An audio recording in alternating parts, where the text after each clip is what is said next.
하나님의 말씀은 사도행전 1장 8절 말씀입니다. 오직 성령이 너희에게 임하시면 너희가 권능을 받고 예루살렘과 온 유대와 사마리아와 땅끝까지 이르러 내 증인이 되리라 하시니라. 아멘. 오늘 우리 명언 시리 세 번째인데요. 오늘 우리가 기억해야 할 것은 하나님께서는 우리를 변호인으로 고용하지 않으셨습니다 하는 겁니다. 하나님은 우리를 변호인으로 고용하지 않으셨습니다. 우리를 증인으로 부르셨습니다. 이게 무슨 말이냐면, 지난주는 하나님께서 우리는 법관으로 부르지 않으셨다라고 말씀드렸죠. 법관이 되어서 판사나 검사가 되어서 우리가 다른 사람들을 판단하는 자리에 우리는 부름받지 않았다. 우리는 서로를 존중하고 찬양하고 하나님을 찬양하고 서로를 찬양하라고 부름받았다라고 말씀을 나눴는데요. 오늘은 하나님께서 우리를 변호인으로 부르지 않으셨다는 겁니다. 변호사는 누군가를 변호하는 것입니다. 그 사람의 정당함을 변호하는 것입니다. 이 사람이 틀리지 않았다라는 것, 이 사람이 의롭다는 것, 죄가 없다는 것을 변호하는 것입니다. 여러 가지 사안들을 가지고 밝히는 것이죠. 우리는 하나님의 변호사가 아닙니다. 많은 성도들이 하나님의 변호사로 살려고 하는 의로움을 갖고 있는 성도들이 있어요. 제가 그랬습니다. 제가 고등학교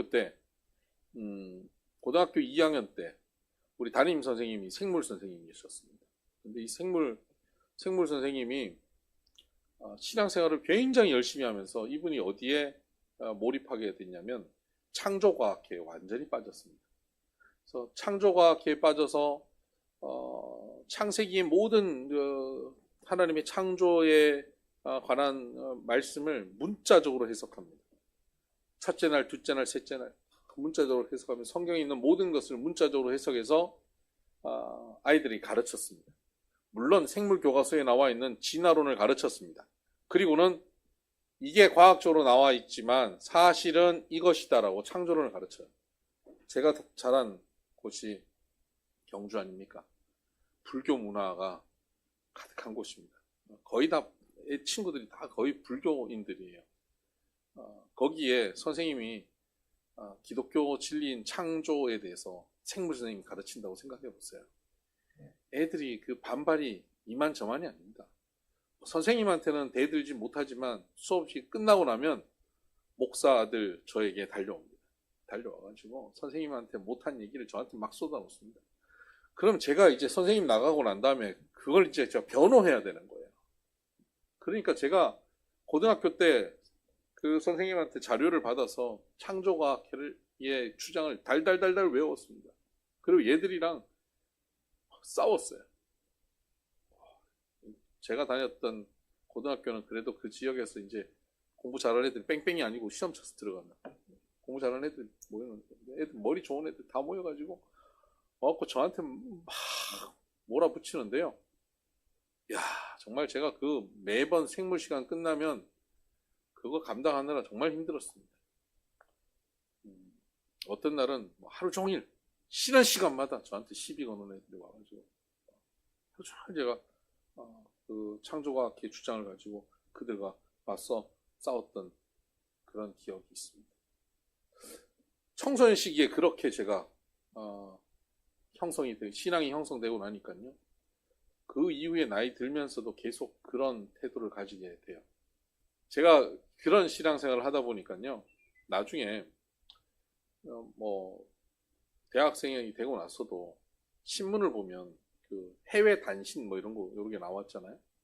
거기에 보면 간혹 중국 어디서 무슨 미싱 링크를 찾았다. 그래서 사람과 그 원숭이 사이에 그 오스트랄로피테쿠스 호모사피엔스 자바인 이런 그 뼈를 찾았다. 이런 뉴스들이 간혹 뜨곤 했어요. 그러면 제가 그걸 볼 때마다 가슴이 철렁 내려앉는 거예요. 이거 어떡하지? 이건 어떻게 변호해야 되지? 여러분, 이런 마음을 갖고 있었다고요. 그러면 제 마음에 뭐가 있었던 거예요? 하나님이 가짜인 게 밝혀지면 어떡하지? 이런 마음이 제 마음에 있었던 거예요. 하나님에 대한 확신이 내게 없었던 거죠. 변호인으로 고용됐던 거예요. 우리 아버지 변호사니까. 우리 아버지가 목사니까 내가 변호인으로 고용돼 있었던 거예요.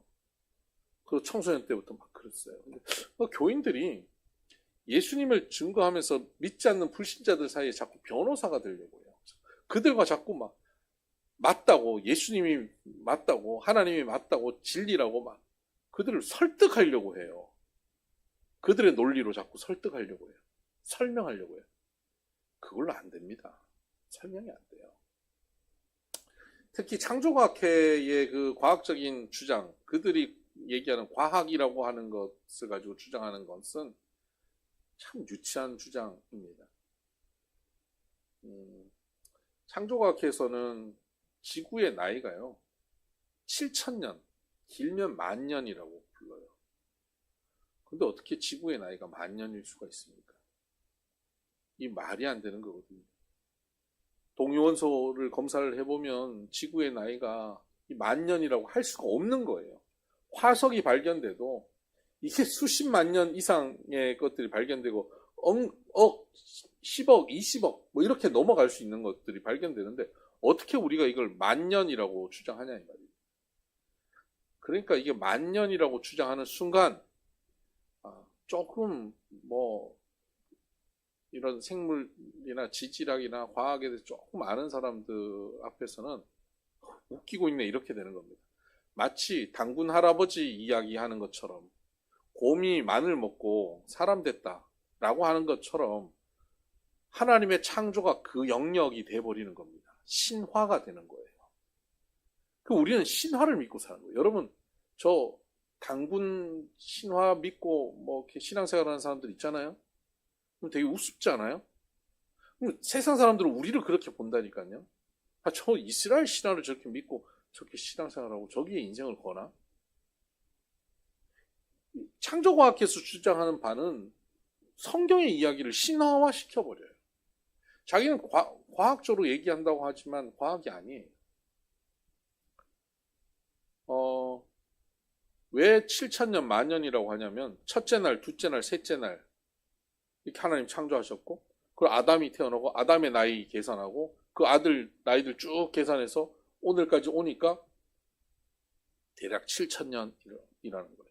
그래서 이제 혹시 뭐 조금 더 플러스해서 한 10,000년 되지 않겠냐 이렇게 얘기한다는 겁니다. 그러면 설명 못할 게 너무 많아집니다. 그럼 어떻게 해야 됩니까? 그럼 창조과학회가 주장하는 그 입장을 우리가 그대로 받아들인다 할지라도 첫째 날, 둘째 날, 셋째 날의 이 날은요 24시간이 아니라는 것입니다. 하루는 24시간이죠. 근데 24시간이라고 결정나는 것은 언제부터입니까? 태양과 지구의 위치가 설정되고 난 다음부터 아닙니까? 그 태양과 지구가 존재하고 나서부터 그 위치가 정해지고 공전과 자전이 있으면서 우리는 24시간이라고 하는 시간 개념이 생기는 것 아니에요? 그런데 첫째 날 빛이 있으라 하는 그 첫째 날은 태양도 지구도 존재하지 않았습니다. 하늘의 별, 하늘의 태양, 달 언제 생깁니까? 문자적으로 봐도 넷째 날에 생깁니다. 그럼 그 전까지의 하루는 결코 24시간이 아닌 거예요. 그럼 빛이 있으라 그러고 하루가 수십억 광년이 흘러도 그건 아무 문제 없는 겁니다. 빛이 있으라. 현대과학적으로는 빅뱅이라고 해요. 빅뱅을 통해서 대폭발이 일어나고 거기서 무기질이 생기고 무기질에서 유기질이 만들어지고 거기서 생명체의 어떤 가능성이 보이는 무언가가 생겨서 거기서 변화되어서 어떤 생명이 만들어지는 과정을 진화라고 얘기하잖아요. 그 진화적인 과정을 통해서 생명이 만들어진들 하나님이 창조하셨다는 것에 문제가 생깁니까? 결코 그렇지 않습니다. 하나님은 그 과정을 통해서 얼마든지 창조하실 수 있는 하나님. 하나님의 창조의 섭리 안에 진화도 있을 수 있는 거예요. 근데 과학이라고 하는 건 언제나 수정주의니까요. 오늘의 인간들이 갖고 있는 과학은 진화론으로 생명의 탄생을 얘기하지만 어느 날 지나보니까 이게 다가 아니구나. 그보다 더 무언가가 있구나. 깨닫는 순간 진화론도 폐기되지 않겠어요? 그러니까 현대 인간들이 알고 있는 과학적 수준인 진화론적인 수준도 창조의 범위 안에서 우리가 안아줄 수 있단 말이에요. 그 진화론을 얘기한다고 너희들은 안 돼. 너희는 하나님 못 믿어. 이럴 필요가 없는 거예요. 다윈도 하나님이 자녀로 품을 수 있는 거예요. 그렇게 넓게 품고 걸어가야 되는 거죠. 아니면 우리는 마침 하나님을 변호하다가 들켰다. 어떡하지? 이렇게 되는 겁니다. 이런 창조과학의 주장은 1920년대에 미국의 조지 프라이스라고 하는 사람으로부터 시작됐는데요. 문자적으로 성경을 해석하면서 거기서 안식교가 나옵니다. 안식교가 한국에서는 이단으로 하지만 미국에서는 뭐 일반적인 교단 안에 다 포함되어 있거든요. 그런 안식교의 문제는 뭐냐면 너무 문자적으로 해석한다는 거예요. 너무 율법주의적이라는 거예요. 그래서 여러분 안식교에서 만들어내는 두유가 뭐죠? 삼육두유는 진짜 좋은 거예요. 왜냐하면 굉장히 율법적이기 때문에 철저하게 도덕적으로 잘 지켜서 만들었죠. 두유 중에는 저는 삼육두유를 최고로 칩니다. 삼육두유 믿을만 합니다. 광고 안식교에서 저한테 뭐 이렇게 좀 뭘 보내야 되는데 삼육두유 좀 보내주시길 바랍니다. 근데 그 베이스를 갖고 있는 게 창조과학회란 말이에요. 근데 이 창조과학회의 주장이 언제 들어오게 되냐면 우리나라의 전후에 공부 열심히 하고 머리 좋던 학생들을 선교사들이 또는 뭐 한국에 있는 외국에서 들어온 사람들이 이 사람들을 유학을 보내기 시작합니다. 그때 유학 가기 참 어려웠거든요. 근데 유학을 가는 거예요. 유학을 가서 미국에 가서 공부를 하는데 머리는 좋은데 20대 초반에 20대 중반에 미국 가가지고 고향 떨어져서 그곳에 사는 게 얼마나 어렵습니까? 외롭죠. 그 사람들이 모이는 게 교회입니다. 그래서 교회를 중심으로 이민사회가 형성되어 있으니까 이 머리 좋은 과학자들이 미국 가서 교회에 가는 거예요. 그래서 은혜를 받아요. 예수님을 믿게 된 거예요. 근데 과학적으로 하나님 천지를 창조하셨다는 것이 이게 헷갈리는 거예요. 그러다 보니까 이걸 어떻게 해결해야 되나? 그때 만난 것이 창조과학회적인 주장입니다. 미국의 굉장히 보수적인 교단에서 이 창조과학회적인 주장을 알리고 있었거든요. 그 당시 1960년, 70년대 막 전하고 있었습니다. 그게 이 과학자들 귀에 들어간 겁니다. 그 정보들을 가지고 이 사람들이 70년대 후반에 80년대에 한국으로 돌아옵니다. 그 대표적인 인물이 한동대에 만드셨던 김영길 총장이라든가 우리나라 과기부 장관 지낸 정근모 장관이라든가 이런 분들입니다. 엄청난 과학자들이죠. 카이스트에서 있었고 이런 과학자들, 우리나라 핵을 원자력 발전에 굉장히 앞장섰던 분. 이런 분들인데 이런 분들이 들어오셔서 신앙생활을 한다니까 목사님들이 대환영인 거예요. 그 목사님들이 이런 분들을 강사로 자꾸 세우는 겁니다. 이분들이 강사로 서서 이 사람들한테 성경 얘기를 듣기를 원하겠어요, 사람들이? 과학과 신앙의 연결고리를 자꾸 듣고 싶은 거죠. 그게 창조 이야기를 듣고 싶은 거예요. 창조론과 진화론. 이분들이 그러다 보니까 창조론 이야기를 하는 겁니다. 창조과학회적 주장을 하는 겁니다. 그걸 전하기 시작해요. 미국에 있는 책들을 가져와서 그걸 번역해서 알립니다. 카이스트에서 그런 젊은 과학자들을 모아서 그런 성경 공부를 만듭니다. 여러분, 교수가 석사과정, 박사과정 애들 불러다가 교수는 완전 갑이에요. 야, 너 이거 받아들여야 돼. 그럼 얘네들은 석사 하려면 그거 받아들여야 되는 겁니다. 박사 하려면 그거 받아들여야 돼요. 신앙생활 하면서 창조과학회적인 주장을 받아들이기 시작합니다. 우리나라에 많은 석박사들, 과학자들이 창조과학회에 들어가게 됩니다. 여러분, 과학자들이 창조과학회를 주장하고요. 세계적인 과학자인 이런 분들이 창조과학회적인 주장을 교회에서 세미나를 합니다. 그것도 대표적인 교회가 온누리교회 이런 데서 하는 겁니다. 여기 의심할 수 있는 사람들이 있을까요? 80년대예요. 80년대 중반, 후반. 이건 절대 진리가 됩니다. 그 가르침은 거의 성경적 권위를 갖습니다. 그걸 교단들이 그대로 받아들입니다. 교회에서 무비판적으로 그걸 그대로 수용합니다. 이게 80년대 후반, 그게 제가 고등학교 때거든요. 이 88 올림픽하고 뭐 이럴 때. 그럼 90년대 교회들이 얼마나 성장했는지 몰라요. 80년대, 90년대 초반에는요. 저희 선배 목사님들 하는 얘기가 주일날 이렇게 2층짜리, 3층짜리 교회잖아요. 계단 이렇게 서가지고 이렇게 보면 동네에서 사람들이 오는데 구름대 같대요. 11시가 다 돼가면 구름대처럼 교인들이 몰려오는 게 그게 보였다는 겁니다. 그 당시는 그랬습니다. 교회를 지어놓으면 사람들이 구름대처럼 몰려오는 80년대 후반, 90년대 초반이 그랬습니다. 그 사람들한테 창조과학회를 주장을 가르쳐요. 다 받아들입니다. 그런데 이 권위가 무너지기 시작합니다.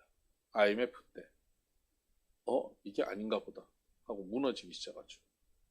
그때 이제 철학 사조도 포스트 모던이 들어오기 시작했고요. 비판적인 사고가 들어오기 시작합니다. 그러면서 이게 창조과학의 주장이 문제가 있음을 깨닫습니다.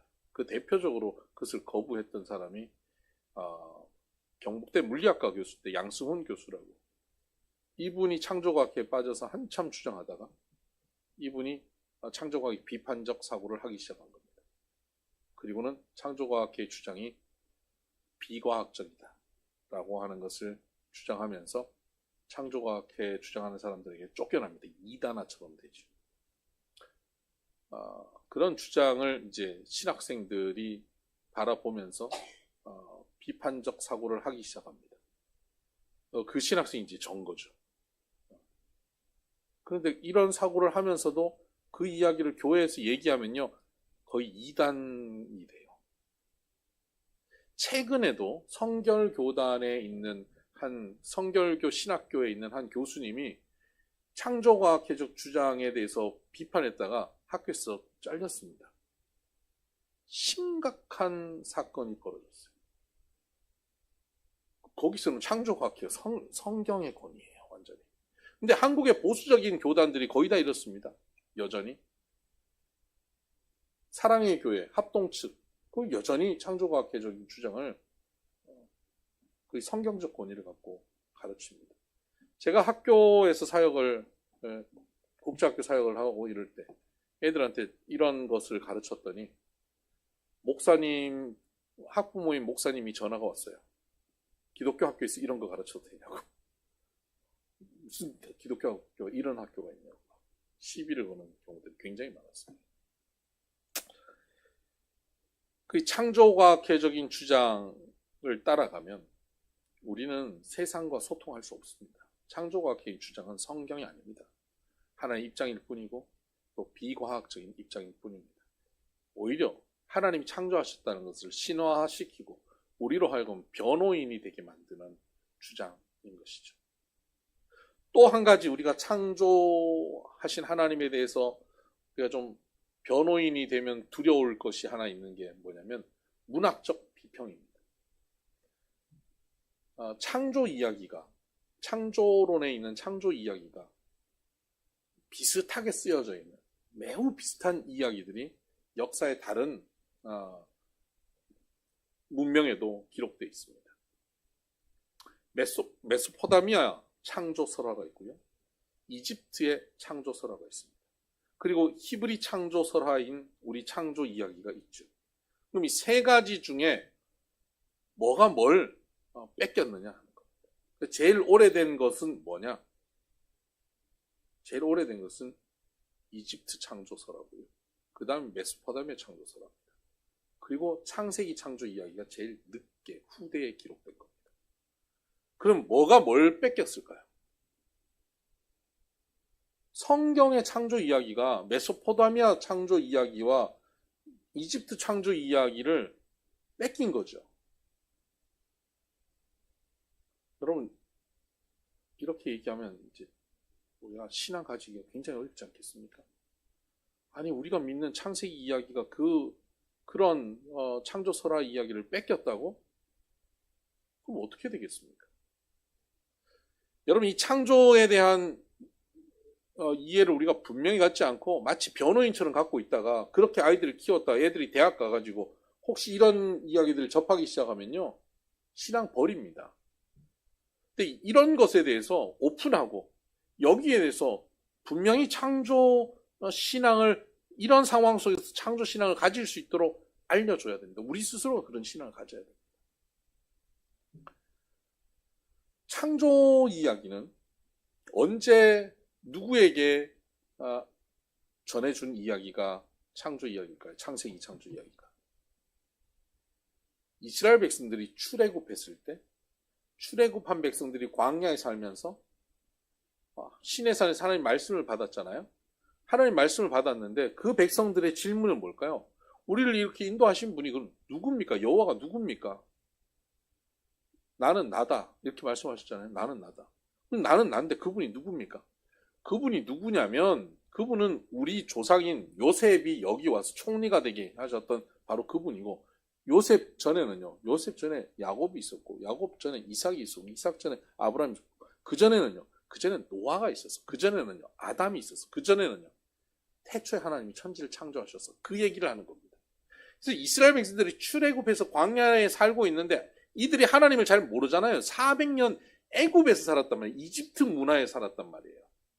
그럼 이 이집트 문화에 산 그 사람들에게 있어서 천지가 창조된 메커니즘, 천지가 창조된 그 가치관, 창조의 가치관은 그들이 무엇으로 갖추고 있었을까요? 그 당시에 그들이 태어나면서 아니 그 이전부터 조상들로부터 계속 들어온 이집트 창조 이야기, 메소포타미아 창조 이야기가 그들의 창조의 가치관을 만들어놨단 말이에요. 하나님께서는 그들에게 천지가 창조됐다는 걸 그들이 믿고 있어요. 지금 이집트 창조 이야기로 그들은 그 창조의 가치관을 갖고 있는 사람들이에요. 하나님께서는 그들에게 뭘 알려주냐면 너 그 창조 이야기 알지? 너희들 그 창조 이야기 알지? 네, 알죠. 그거 내가 한 거야. 이게 하나님께서 그들에게 들려주고 싶은 이야기였던 거예요. 창조, 어떻게 되면 빅뱅을 통해서 몇십억 광년이 흐르면서 무기질에서 유기질이 되고 거기서 단세포 생물에서 막 해가지고 뭐가 오스트랄로피테쿠스가 만들어 이런 이야기를 그들에게 설명한들 알 수도 없고 필요도 없는 거예요. 그들에게는 천지를 창조한 거 너희들 알지? 네, 압니다. 그 내가 한 거야. 내가 너희를 사랑해. 내가 너희의 하나님이야. 내가 너희에게 오늘도 아침에 만나를 내린 너희의 보호자야. 이거 알려주고 싶은 것이 창조 이야기입니다. 그러니까 창세기에서 창조 이야기에서 하나님은 창조를 어떻게 했는지를 과학적으로 설명하는 내용이 아니라고요. 설명할 필요가 없어요. 유치원생한테 뭐 이거 어떻게 만들어졌는지 이거 설명할 필요가 있어요? 나는 어떻게 만들어졌어? 다리 밑에서 주웠어. 이거 우리 어른들 그렇게 설명했어요. 얘한테 다른 걸 설명할 필요가 없는 거죠. 그 아이의 수준에 맞게 그 수준에 맞춰서 설명을 해주면 되는 거예요. 하나님의 기대는 뭐냐면 그 설명을 통해서 내가 너희 하나님이다. 근데 너희 하나님은 천지를 창조하셨다. 못할 것이 없다. 바로를 두려워하지 마라. 너희들이 만나는 어떤 이민족의 강대함을 두려워하지 마라. 그들의 성과 그들의 군대를 두려워하지 마라. 모든 것이 나의 손에 있다. 라고 하는 것을 믿게 만드는 것이 창조 이야기의 핵심이라고요. 그러니까 메소포타미아 창조 이야기, 이집트 창조 이야기를 창세기가 그것을 베껴가지고 편집을 해서 기록했다고 해도 아무 문제가 없는 거예요. 그 이전에 하나님 창조하신 것을 사람들은 그 이야기가 창조한 것을 건너 듣다가 자기들의 이야기로 만들어서 해놓은 것이 메소포타미아 창조 이야기고 이집트 창조 이야기니까요. 하나님 창조 이야기가 거기 묻어 있었던 것이고 그 가치관을 갖고 있는 이들에게 하나님은 창조를 설명하고 있는 겁니다. 하나님은 창조하셨습니다. 과학적으로 그것을 뭐 이렇게 저렇게 설명하려고 노력하지 않아도 됩니다. 안 믿으니까 자꾸 그걸 설명하고 그걸 설명해서 과학적으로 받아들이려고 하는 거예요. 그건 믿음이 아니에요. 믿음의 영역이 아닙니다. 창조하셨다는 것을 믿어야 돼요. 그냥 믿는 거예요. 그냥 그걸 어떻게 믿습니까? 눈으로 보고 손으로 만져야 믿지. 우리 아까 찬양했잖아요. 이 눈에 아무 증거 아니 배워도 믿음만을 가지고서 늘 걸으며 이 귀에 아무 소리 아니 들려도 하나님의 약속 위에 서리라. 이게 우리의 신앙인 거예요. 지금 여기 탁자가 있습니다. 우리 눈에 보이는 것, 우리 손에 만져지는 것, 우리 귀에 들리는 것, 이 모든 것들이요 물질 세계입니다. 그 물리 아닙니까? 물질 세계. 지금 오늘은 과학 만능주의잖아요. 과학이라고 하는 것이 물질을 가지고 하는 원리를 찾아가는 것. 그래서 과학의 가장 근본의 학문이 뭡니까? 물리학이잖아요. 물리학과 수학인데 수학은 그 물리적인 현상을 기호화시켜서 우리가 약속해 놓은 것이 수학이고 물리는 이 눈에 보이는 이것들의 원리들이 물리학이란 말이에요. 그것을 기초로 한 것이 과학이고 우리는 그 과학적 사고 속에서 살고 있는 거예요. 근데 이 물리라고 하는 이 현상, 눈에 보이고 손에 잡히는 이 현상, 이거 분명하잖아요. 여기 강대상이 있죠? 강대상이 여기 존재하잖아요? 근데 이 강대상을 구성하고 있는 건 뭡니까? 여기 위에 페인트고, 안쪽엔 나무 재질이죠. 그 나무 재질입니다. 그러면 페인트와 나무 재질을 분리해 볼 수 있겠죠. 그 나무 재질을 갖고 있는 이 존재가 있는데, 나무 재질은 어떻습니까? 들어가면 분자로 구성되어 있죠. 나무에 구성하고 있는 그 분자들이 연결되어 있는 것이 이겁니다. 그 분자는 뭘로 구성되어 있습니까?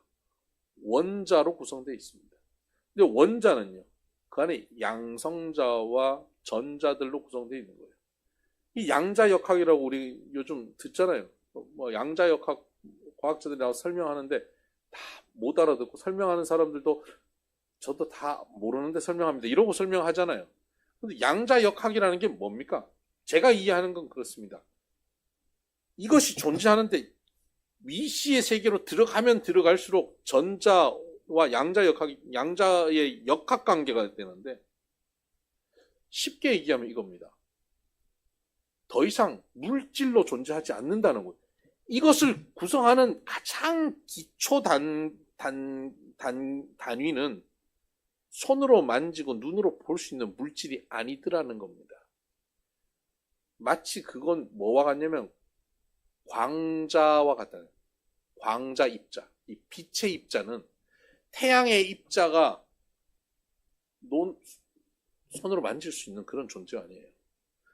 입자인 것 같은데 저기 있는데 여기 있잖아요. 빛이라는 게. 저쪽에 번쩍했는데 여기 밝아지잖아요. 여기 빛이 있잖아요. 그 빛의 입자처럼 양자역학도 여기 있는데 여기 있는 게 아니라 저기 있고 이렇게 되는 거예요. 물질로 존재하지 않는다니까요. 에너지화 되어서 존재하고 있는 거예요. 그럼 여기 보이는 이 탁자는, 이 강대상은 여기 있습니까? 없습니까? 양자역학적인 관점으로 여기 있는데 없어요. 제가 대학교 1학년 때 철학 수업 시간에 그랬어요. 여기 빨간 펜이 있는데 빨간 펜이 있는 것이 없는 것이고 없는 것이 있는 것이다. 엄청 졸았거든요. 그게 무슨 소리인지 몰랐어요. 양자역학으로 이해하니까 이해가 되는 거예요. 여기 있는데 없어요. 제가 여기 있는데 없어요. 저기 벽이 있는데 벽이 아니에요. 벽을 통과할 수 있어요. 눈으로 보고 손으로 만져지는 것이 사실은 에너지의 연합체예요. 물질이 아니라고요. 물리세계가 물질이 아니면 더 이상 물리세계가 의미가 없잖아요. 아니, 마치 무슨 해리포터 같은 그런 세상인 거예요. 마법 세계인 거예요. 이 마법 세계의 원리를 가지고 우리는 전화기를 사용하고 있는 거 아세요? 이게 양자역학의 원리가 여기 들어가 있어요. 그러니까 여기서 영상 막 보낼 수 있고 그런 거예요. 우리는 이 양자역학 속에 살고 있거든요. 그러면 모든 단위가 결국은 눈으로 보고 손으로 만져지는 단위가 아니고 에너지의 단위가 돼버립니다. 힘이라고요. 어떤 힘, 빛. 천지를 창조하신 하나님의 창조의 역사는 물질로 시작하지 않았어요. 에너지, 빛입니다. 그 전에 뭐죠? 말씀입니다. 하나님이 천지를 말씀으로 창조하셨습니다. 빛이 있으라 하는 순간 빛이 생깁니다. 그 빛으로부터, 에너지로부터 지금 눈에 보이는 모든 우주가 시작되는 겁니다. 그 전에는 말씀이에요. 말씀. 하나님의 말씀이 모든 것을 창조한 겁니다. 그러면 내가 손으로 만지고 눈으로 보는 이 물질보다 더 분명한 건 뭐죠? 말씀이죠.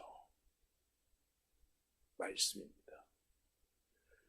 그러니까 하나님을 마치 물질을 가지고 자꾸 증명하려고 하는 것, 과학적으로 하나님을 증명하려고 하는 태도, 그거 얼마나 허상인지 몰라요. 아무것도 아닌데 이거예요.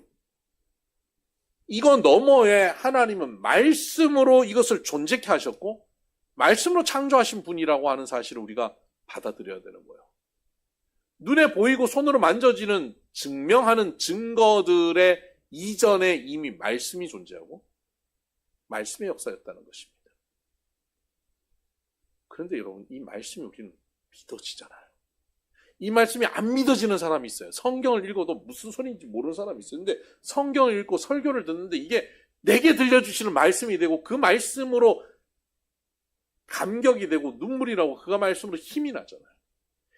너무너무 지쳐 쓰러질 것 같은데 교회에 억지로 왔는데 오기 싫은데 억지로 와서 앉았는데 말씀을 듣는 중에 새 힘이 나는 거예요. 말씀을 듣는 중에 용기가 나는 거예요. 소망이 생기는 거예요. 병이 나아버려요. 말씀을 듣는 중에 용서할 수 없는 사람을 향한 용서가 생기는 거예요. 없던 에너지가 생기는 거고 없던 것이 창조되기 시작하는 겁니다. 이게 말씀의 역사예요. 우리에게는 이 말씀의 역사가 나타나잖아요. 이것 이상으로 우리가 하나님, 천지를 창조하신 하나님을 증거할 수 있는 증거가 뭡니까? 눈에 보이는 것, 손에 잡히는 것으로 자꾸 증거할 수 있겠습니까? 이게 다 허상인데요. 시간이 흘러가면 다 지나가고 없어질 것인데요. 거짓된 건데요. 있어도 없는 것과 같은데요. 무엇으로 예수 그리스도 하나님에 대해서 우리는 세상에 알릴까요? 말씀입니다. 내가 체험한 말씀이요. 증인은 무엇으로 증인이 됩니까? 자기가 체험한 것으로 증인이 되는 거예요. 이것저것 논리를 가지고 따지지 않아요. 나는 아무것도 모르겠고 나는 아는 거 없고 나 모르는데 하나님은 나에게 정말 살아계신 분이야. 하나님 아니면 난 지금 여기 살 수 없어. 이게 증거예요. 증인이고. 교인들이 자꾸 그런 얘기해요. 자기는 성경을 잘 몰라서 못 전하겠대요. 다른 사람들에게 예수님 소개를 잘 못하겠대요. 성경을 모르니까. 그 마음에는 뭐가 있는지 아세요? 모든 것을 다 알아서 어떤 반론이 나오면 거기에다가 자꾸 변호를 할 수 있는 역량을 갖추겠다라고 하는 마음이 있는 거예요. 그걸 버리셔야 돼요. 변호인이 되려고 하는 거 버리고 나는 모르겠고 네가 질문한 건 내가 대답도 못하겠고 나는 몰라. 넌 그렇게 생각할 수 있어. 그러나 나에게 있어서 하나님은 이런 분이야. 하나님 내게 이렇게 말씀하셨고 그 말씀을 나는 이렇게 살아. 나에게 하나님 살아계셔. 이게 증인이에요. 예수님이 부활 승천한 이후에 제자들이 나가서 증인되었습니다. 그들이 전했을 때 무슨 과학적으로 일일이 설명했겠습니까? 논리적으로 앞뒤를 아니에요. 너희가 십자가에 죽이신 그분이 메시아시다. 그리스도시다. 하나님의 아들이다. 선포한 거예요. 그런데 그 선포하는 사람들이 눈빛이 달라요. 그들이 전하는 목소리 톤이 달라요. 너무나 확신에 찬 거예요. 그래서 되는 겁니다. 믿지 않는 사람들에게 우리가 어떻게 전하겠습니까? 예수님을 우리가 체험하고 말씀을 체험하고 그것을 가지고 선포하는 겁니다. 선포하면 말씀이 우리 가운데 창조와 구원의 역사를 이루어 버립니다. 내 안에 있는 그 확신이 그들에게 전해집니다. 그들 안에 있는 불신이 사라지고 그들 안에 믿음의 씨앗이 부러지기 시작합니다. 그래서 믿음은 어떻게 생깁니까? 믿음은 들음에서 나는 겁니다.